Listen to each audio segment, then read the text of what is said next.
जगन्नाथ संस्कृति रे सबुठु दीर्घ दिन धरी चलुथुबा एई नीतिर ना हेउची चंदन यात्रा। जय Jagannath. My name is Harishankar. I am from Baleshwar. वैशाख मास शुक्ल पक्ष तृतीया बा अक्षय तृतीया रु आरंभ होई एई चंदन यात्राटी 42 दिन पर्यंत चली थाए, जहाकू 21 दिन करी दुईटी भागरे विभक्त करा जायछि।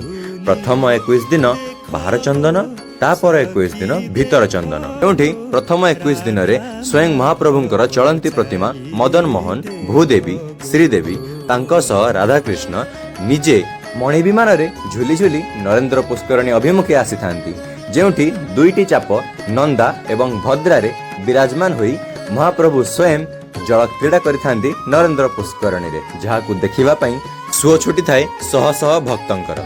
आपण माने केबे आसुचंती एई भव्य चंदन यात्रार दर्शन करबाकू कमेंट रे कहिबाकू जम्मारू भूलिबेनी। आसिलो जय जगन्नाथ।